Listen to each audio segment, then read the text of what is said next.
Like and subscribe.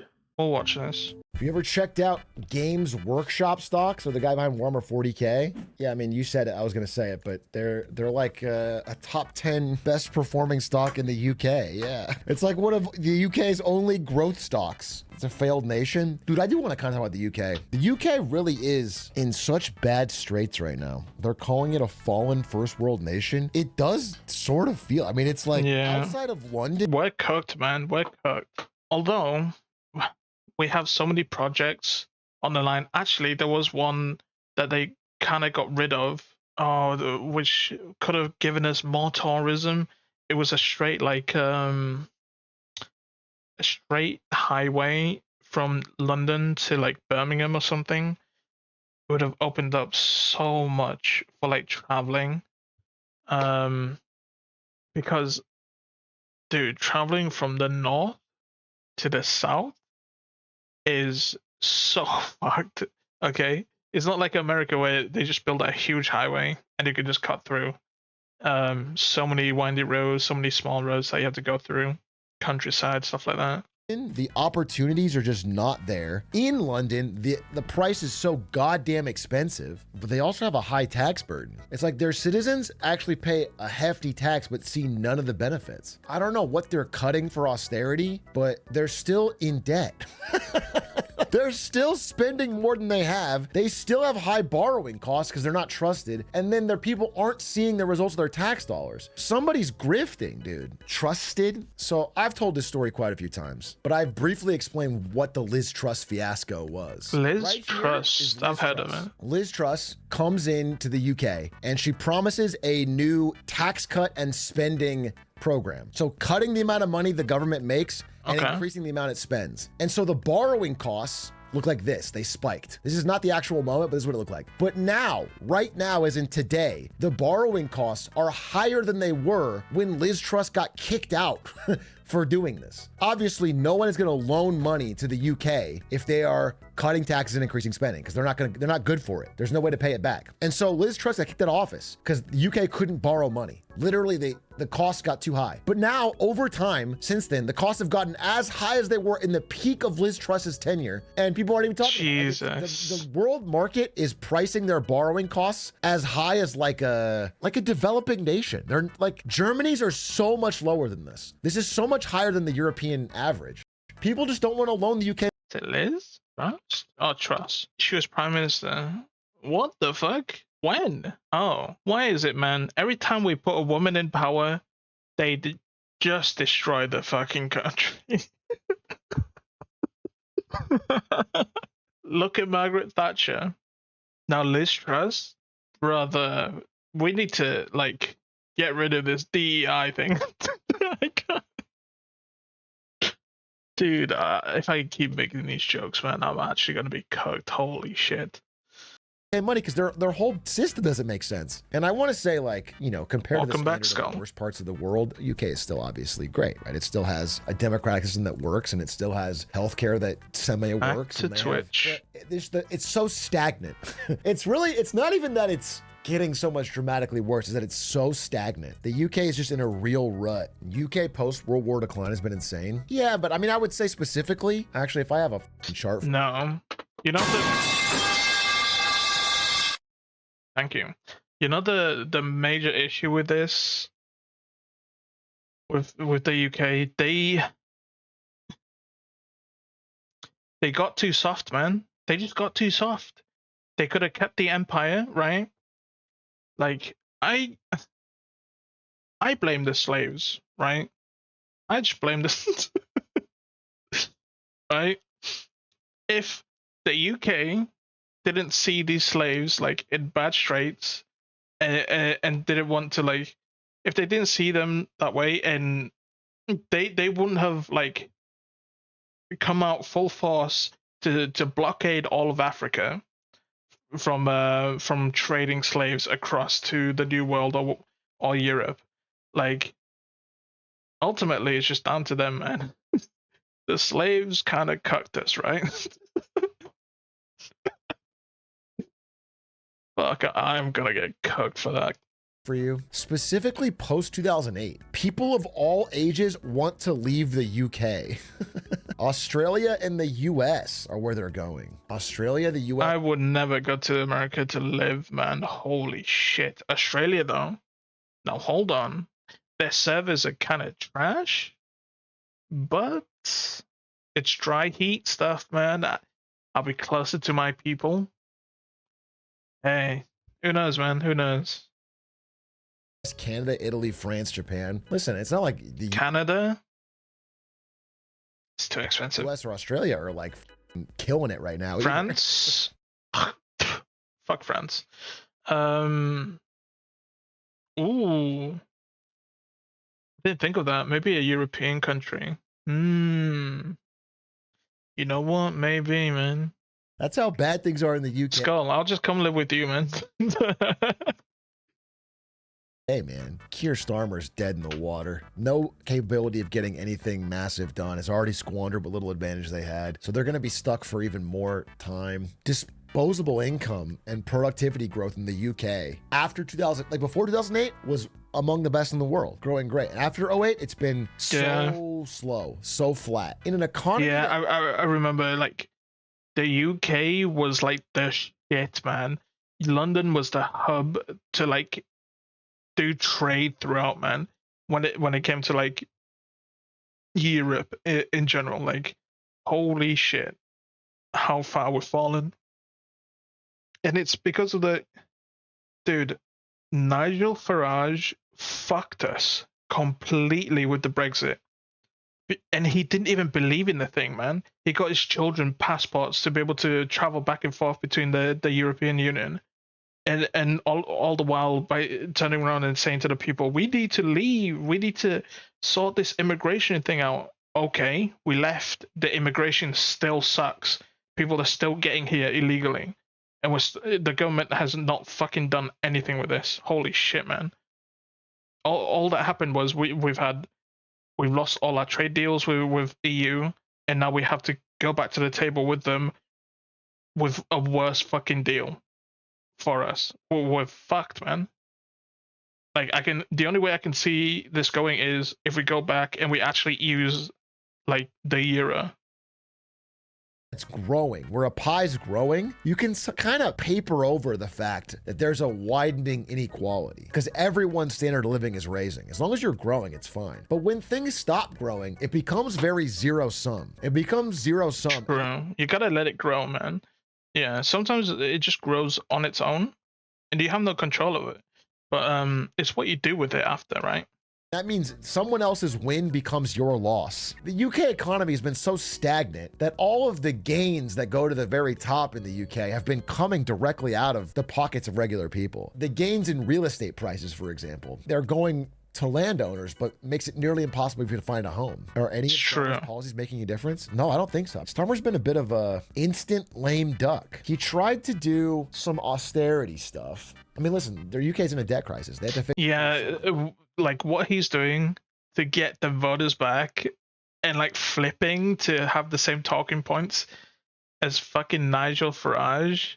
Holy shit, you're grasping at straws, you fucking loser, dude.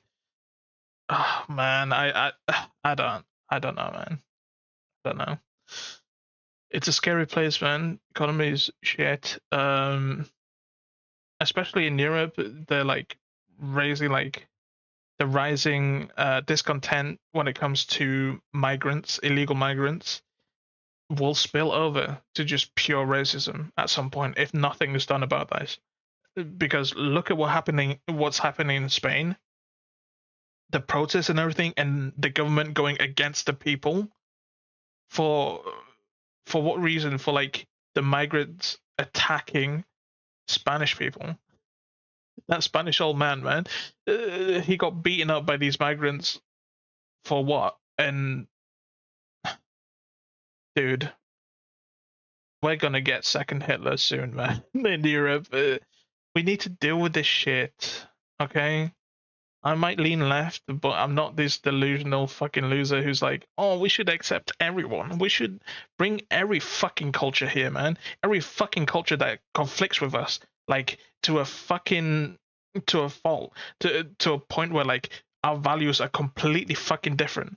Let's bring them all here. But the things he chose to cut were deeply unpopular with his own party. And so they basically revolted insta. He lost his, it's like his equivalent of the big beautiful bill didn't pass. And so he's kind of dead in the water. And then the rising party in the UK is this Nigel Farage right-wing new party that's probably going to sweep next time they have an election. It's going to sweep, man. It's going to, if the government doesn't deal with the issues that affect people, they're just going to turn to the most extreme option because that's all they have, because the government's not dealing with this. This is the issue. This is why fucking Hitler came to power, man. Because the discontent after World War One, and all the Germans feeling like they got shafted, like after the war. Bro, you're just breeding this shit, man. You're breeding this shit to happen. Farage is still around. Not only he's around, he's leading. He's leading. He's gonna win. It feels bad that everything. Is there a brand new switch? Yeah, man. Ideology. Is it time to do more stable strategies? I think this is like a talking point that sounds right when you say it, but actually doesn't make any sense because the human race has been growing forever since caveman days. It doesn't mean you have to have more people. Like productivity goes up, new inventions. We invent a new way to plow a field or something, and now output's up. Like you could always grow. I don't think there's any reason to think that we would stop that. Even if the population wasn't increasing, you could grow every year. In the UK's case, the problem is they're not growing.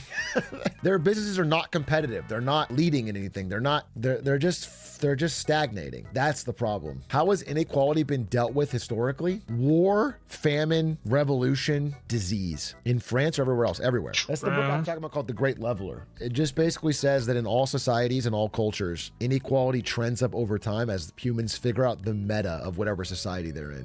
Whether it's a tribe or it's Soviet Russia or it's modern day America or it's Australia, whatever. People figure out the meta. Some people exploit it and then they get a bigger and bigger advantage until the inequality is out of control. And then one of those four things happens and then it resets. Tech advancement inherently accelerates it. I don't think that's true. I don't think there's anything inherently accelerating about inequality of tech of today versus.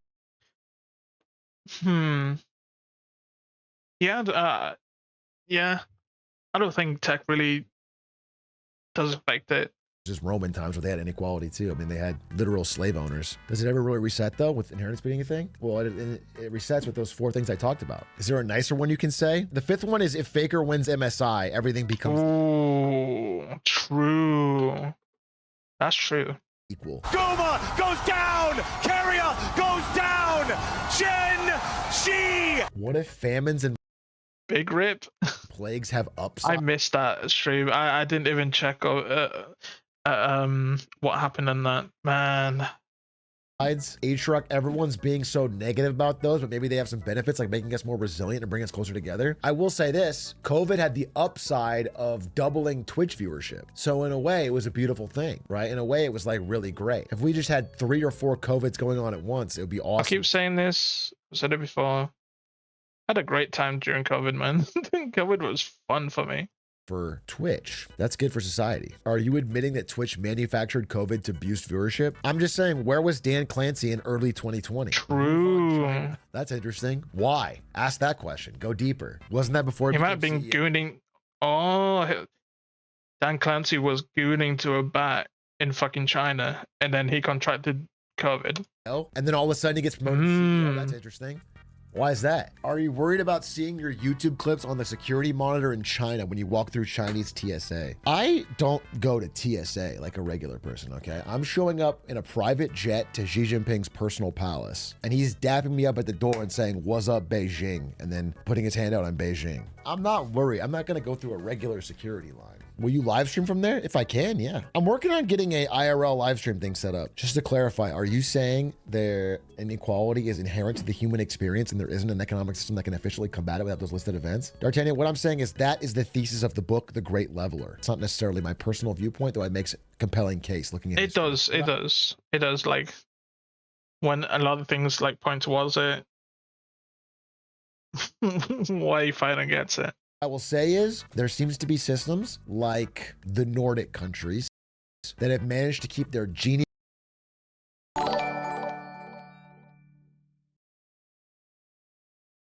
Right.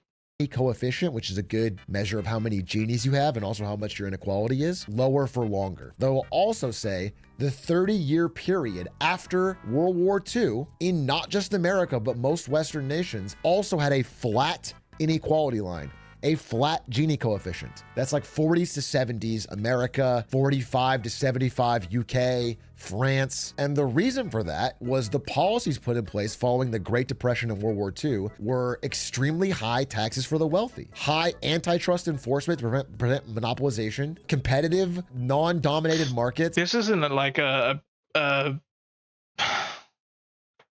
like, what's stopping them? They're already using Cayman Islands. They're already using Puerto Rico, fucking wherever the fuck. With they already in the UK. They're already using fucking Jersey. Dude, what's stopping them from moving? What's stopping them from creating businesses outside, right? The problem is,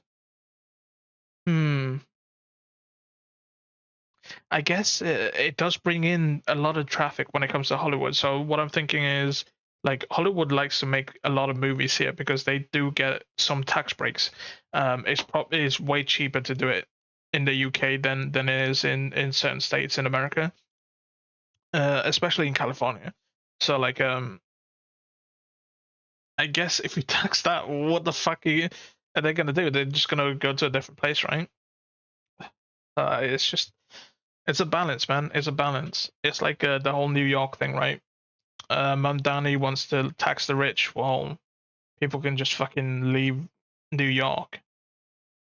Like, you need to tax them appropriately to the point that they just don't fucking leave, which they're already paying a lot of tax. I don't know how you deal with that. I can't say I have a solution for it, but that shit worked. You know, balancing like that. the NBA having a first round draft pick go to the bad teams.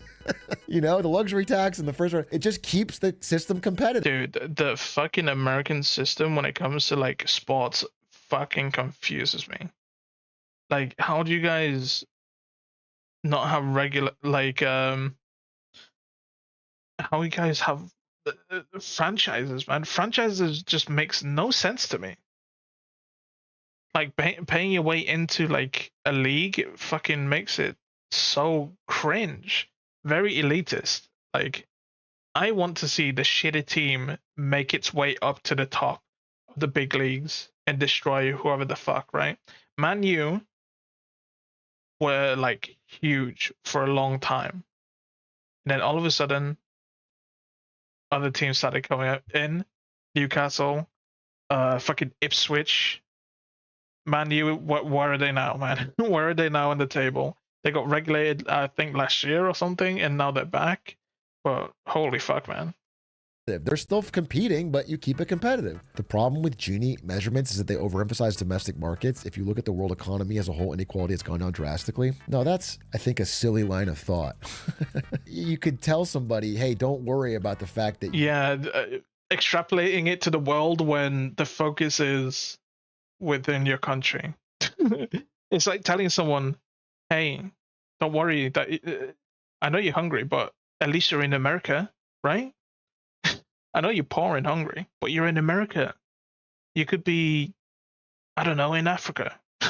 Doesn't matter, man. It doesn't fucking matter. Why would you say this? You are getting relatively poor to everyone else in your country because someone in Africa went from 50 cents a day to $1 a day. You know, that's nice. It's a nice fact for the world, but it doesn't mean that you are happy about the destruction of your social fabric. That's genuinely a good thing, though? No, I think it's a bad thing. Of course, everyone thinks it's a good thing. It's not relevant. It's not relevant. It can't be used to downplay the inequality problems at home. What if... Yeah, it's done, man. Just don't focus about your own issues. Think about the world. It's hard to. It's hard to. Apple really needs that extra billion. Tim Apple is not your problem. I'm pretty sure Tim Cook is not even a billionaire. Oh yeah, he is. He recently. He was 500 million like a year ago. But he doesn't. He's not. He has less shares of Apple than some of the board. He's done so much for Apple. He kind of earned it. I mean, listen, it's someone like Zaslav or Bobby Kotick, people who aren't even generating value. Kotick, man. They haven't even made good decisions to grow the value of the company to get a piece for themselves. They're bleeding a company, losing jobs, it over, but also personally getting rich. Elon Musk keeps pulling billions of pay package out of a company that he's killing. NVIDIA's number one. NVIDIA's not just number one by market cap. NVIDIA's the most valuable company. I think ultimately they need to tackle whatever the fuck these businesses are doing. Because Jeff Bezos, all these billionaires, where's their money coming from? Well, they're borrowing money. That's what it comes down to. And they're leveraging it against their shares, which is made up. Like, the value of their shares is proportionate to the market and how much use it. It's not real, but they're borrowing real money with that in mind. And the amount of tax cuts they get from that, instead of like using actual money that they own or getting like a salary for it, they need to figure that out, man. If you figure that out, if the world figures that out, holy shit, man. I would just steal all the money, dude. All the billionaires. I'm kidding. Don't do that. Don't forget to like and subscribe. And if you want to catch me live, I stream here on YouTube, Twitch, and Kick. You can join my Discord to get notified. Big shout outs to my members. Thank you.